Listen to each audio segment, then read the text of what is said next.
साथ संगत जी, प्यार से कहना धन निरंकार जी। वैसे आप सब ये परमपिता परमात्मा निरंकार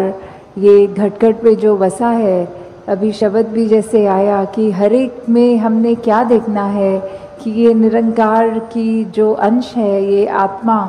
हमारे अंदर है और हमारे जीवन का लक्ष्य है अपनी आत्मा को परमात्मा से मिलाने का।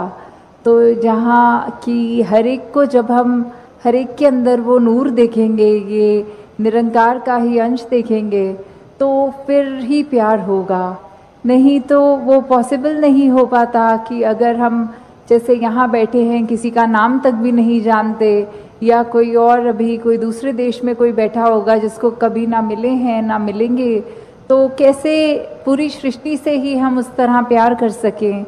तो वो केवल तभी हो सकता है जब हम ये रचनहार, ये परमात्मा निरंकार से ही प्यार करें। तो अपने आप वो हमारी आंखों के आगे ज्ञान उजाला जब हो जाता है तो सब कोई एक समान दिखता है, फिर वही प्यार आता है। और ये संतों ने भी युगों युगों से ऐसे ही बताया है कि अगर हम जी रहे हैं तो हमें नफरत नहीं करनी, प्यार करना है। और वो प्यार जैसे कबीर जी ने भी कहा है कि 2.5 अक्षर प्रेम के, तो वही बात कि हम अपने सिर्फ आप से तो पहले करें, उससे पहले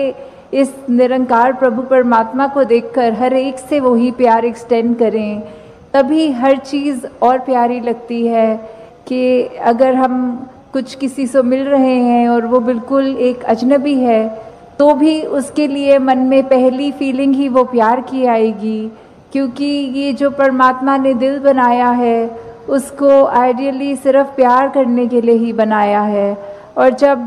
वो प्यार दूसरी फीलिंग्स, नेगेटिविटीज़ में अगर हम ज़्यादा अपना रुझाव रखेंगे, तो मन में पहले किसी को देखते ही वो चेहरे पे मुस्कुराहट की बजाय वो एक शिकन आता है। तो इसी में हमें ये देखना है कि किस तरह हम अपने आप में वो तब्दीली लाएं, ये ज्ञान प्राप्त करके एक वो अपने मन में ठहराव लाएं, ये प्यार और बढ़ाएं अपने दिल में, कि हर एक में ही फिर ये निरंकार का, खुदा का अंश जब दिखे तो हर एक से ही उस तरह प्यार हो जाए। तो फिर ये भाव प्यार के बाद आता है सत्कार का। जब हर एक में खुदा को देखा तो उसमें सत्कार कैसे करेंगे एक दूसरे का, जब हम जजमेंटल नहीं होंगे किसी के बारे में, उनको देखकर कि वो इस तरह के व्यक्ति हैं या इस तरह उनका एक आचरण है, तो वो अपना हमें अनुमान नहीं लगाना, अपने अनुमान के अनुसार अपने दिमाग में नहीं बिठाना कि ये ठीक इंसान है या ये गलत इंसान है। जब वो जिस दिन जजमेंट्स ख़त्म हो जाती हैं तो मन में फिर वो सत्कार की भावना एक आती है हर एक के प्रति, कि किस तरह हर कोई ये सत्कार का पात्र है, क्योंकि इतनी बड़ी दात ये निरंकार परमात्मा जिसके भी हिस्से में है, और बाकी भी जो अभी अपरिचित हैं उस ब्रह्म ज्ञान से, तो हर एक में जब वो देखेंगे तो मन सिर्फ वो प्यार करेगा, सत्कार करेगा। और फिर हम हर एक को वो बेनिफिट ऑफ डाउट की जो बात आती है कि अगर किसी ने कुछ हमें गलत भी कर दिया, कोई किसी का कर्म हमें दुख पहुंचाता है, तो अपने उस व्यक्ति से गुस्सा ना करके सिर्फ एक ही भाव मन में अपने आप आएगा कि उस व्यक्ति की शायद कोई मजबूरी रही होगी, आज उसका हो सकता है दिन अच्छा ना रहा हो, कोई किसी ने कुछ उसको बुरा बोल दिया हो, तो इसलिए उसका मन कड़वा हुआ है, इसलिए उसके बोल कड़वे निकले हैं। तो जब तक ये बात नहीं हम दे पाएंगे अगले को बेनिफिट ऑफ डाउट, तब तक हम वो सत्कार, ये प्यार कुछ भी नहीं उस तरह दे सकेंगे। क्योंकि हम अपने आप को तो बहुत जल्दी उस तरह माफ़ कर देते हैं कि चलो ये चीज़ हमसे गलत हो गई, कोई बात नहीं, हम अपने आप को माफ़ कर रहे हैं। पर वही अगर सामने वाला व्यक्ति कुछ अगर गलत करता है तो एकदम से हम उसका एक वो जजमेंट पास करते हैं, हम ये सोच विचार कर लेते हैं कि ये इंसान को तो आज के बाद मुड़कर देखना भी नहीं है। तो हमें इस तरह अपने जीवन में सुधार करना है कि किसी ने अगर कुछ गलत कर भी दिया तो उसके लिए भी मन से यही अरदास करनी है कि दातार कृपा करके ये जो भी कमियां हैं हमारे अंदर, दूसरों के अंदर, वो दूर होती जाएं और ऐसे ही प्यार और सत्कार जग में बढ़ता चला जाए। तो ये जो दीदार की बात होती है, किसका गुण गाना है, किसके दीदार करने हैं, तो वो ये परमपिता परमात्मा निरंकार, ये जो एक ऐसी सत्ता है जो शुरू से है, वो हमेशा से कायम दायम रहने वाली, कि कैसे हम जब तक वो एक निरंकार जो इस तरह से देखा जाए, अगर एक व्यक्ति दूसरे को देख रहा है तो उनकी आंखों के बीच में भी वो है, वो अपनी पलकों से भी नज़दीक है, जैसे बोलते हैं शारक से भी नज़दीक। तो इतना करीब होने के बाद जब वो अपनी आंखों से नहीं खुद देखा जाता, वो संतों का संग करने के बाद ही ये दात प्राप्त होती है, जो अपने लिए तो सुखदायी होती भी है और हमारे जीवन में वो ऐसा एक हमारा पल पल बना देती है कि हर पल में सिर्फ ये निरंकार प्रभु परमात्मा का शुक्रिया निकलता है हर समय, और वो भाव कि इसी के ही हमेशा गुणगान करने हैं। फिर बाकी चीज़ें लगता है कि हैं, सबकी इम्पोर्टेंस अपनी है, पर निरंकार से ज़्यादा इम्पोर्टेंट कुछ नहीं, इस परमात्मा से ज़्यादा ज़रूरी कुछ नहीं। ये बेड़ा जग का, इससे क्या मतलब हो रहा है? इससे सिर्फ यही बात कि हम जब जीवन काल की यात्रा अपनी जी रहे हैं तो उसमें हमें क्या एक ऐसा जो बोलते हैं कि एक परमानेंट चीज़ क्या है, कि जो सबसे मजबूत चीज़ जिसने वो स्थिर है, उसने कभी हमारे उतार चढ़ाव के साथ उतरना चढ़ना नहीं है। जैसे एक तूफान आता है तो हमें बोला जाता है कि कोई ऐसी चीज़ को पकड़ लो, जैसे पेड़ या कुछ जो अपना ज़मीन के अंदर इतनी मजबूती से जिसकी नींव गड़ी हो, ताकि वो हवा फिर हमें उड़ा नहीं सकती। हमने एक ऐसी स्थिर चीज़ को पकड़ लिया है जिसके कारण हम भी, वो हवाएं हमको उड़ा के नहीं ले जा सकती। तो ऐसे ही जीवन में हम अपने जीवन को तब तक अपना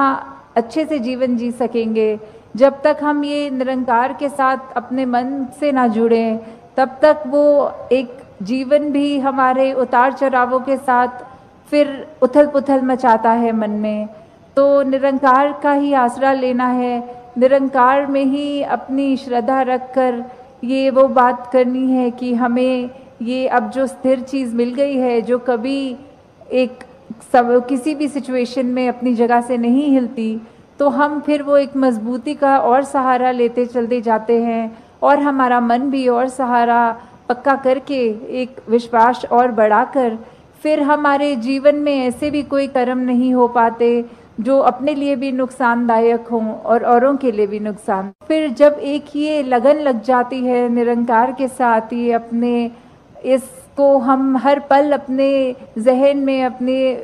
ऐसे कर्मों में, अपने भावों में पल पल, वो हमें पता भी नहीं लगता कि जिस तरह सांस लेना होता है उसके लिए कोई खास समय अलग से नहीं निकलता, कुछ भी करते हुए हम वो श्वास लेते हैं, वैसे ही ये निरंकार का एहसास हमारे मुख से उस तरह कभी तो शब्द रूप में भी सिमरन निकलता है, और कभी अगर कोई अन्य काम में व्यस्त हों तो भी वो एक लिव जुड़ी जिसको बोलते हैं निरंकार के साथ। तो जब वो हो वहाँ पे हम रहें पूरे समय, तो दिन में कुछ भी करते चले जाएं, पर लगातार एक चीज़ एक कांस्टेंट रहती है, वो है कि ये निरंकार का एहसास। तो जब तक हम वो सिमरन रूप में अपना नाता निरंकार से और गहरा करते जाएं, जितना अधिक से अधिक हो सके मन में भी करें और बोल से भी सिमरन करें, ताकि वही बात कि ये निरंकार ही है जो सही मायने में सब कुछ है और बिना उसके कुछ भी नहीं, और वो खुद भी सब कुछ होते हुए ना उस तरह दिखता है, पर फिर भी इतने गुण बिल्कुल निर्गुण होते हुए भी। तो हमें भी ये सब ज़्यादा से ज़्यादा ऐसे कोशिश करनी है कि हम बिल्कुल वही गुणों को अपने जीवन में उतार पाएँ, उसी तरह अपने जीवन को चला पाएँ, जिस तरह युगों युगों ने संतों ने चाहा है कि एक कर्म हमारे ऐसे बनते जाएं, एक ऐसा हमारे दिल से दिल का रिश्ता इस निरंकार प्रभु परमात्मा से जुड़े। तो फिर ये जो एका है, ये निरंकार की तरफ इशारा करते हुए कि जो भी पूर्ण गुरसिक होंगे, जिनको ये ब्रह्म ज्ञान की दात प्राप्त हो गई और उसके बाद वो अपने अहंकार को तज के ये उस तरह एक सिर्फ इस एक के साथ ही जुड़ा हो, चाहे वो किसी भी भाव से हम लेते हों, जो अपनी श्रद्धा से जो भी बुलाना चाहे, तो उसके साथ जब तक जुड़े हैं इसका एहसास करते हुए तो ही सब कुछ है। नहीं तो वो एहसास जिस पल खो दिया, समझो वो जीवन काल वहीं थम गया, या फिर वो भी नहीं पता लगता कि कब वो पतन की ओर एक हमारे सोच विचार बन जाते हैं। तो हमें किस तरह ये अपने अंदर और मेहनत करनी है कि बस ये एक जो है इसी के साथ और जुड़ते चले जाएं, इसी के साथ अपना हर पल इस तरह बिताएं कि जैसे एक मछली होती है, जब उसको पानी से बाहर निकाल दिया जाता है तो कैसे तड़पती है, वैसे ही जिस पल हमें इस निरंकार का चेता भूले, उसी समय ये तड़प अंदर से अपने आप वो लिव वापस जोड़ दे। तो इस तरह कोशिश करके अपने जीवन को हम एक उस तरह ढालें कि किस में हमें, जहाँ ये निरंकार प्रभु परमात्मा जो अंग संग है, सदा है, कायम है, और उसको ना कोई काट सकता है, ना उसको कोई गीला कर सकता है। एक ऐसा परमात्मा जो शुरू से था और अंत तक है और उसका कोई अंत ही नहीं है। तो वैसे ही हमें भी उसके साथ जुड़ते हुए अपने जीवन को भी और सुधारना चाहिए। तो दासी, और समय आपका नहीं लेके, सब आप दूर से भी आए होंगे और अभी वापस घरों को भी जाना है, तो दासी और समय ना लेके इन्हीं शब्दों से आपसे आज्ञा चाहेगी। साथ संगत जी, धन निरंकार जी।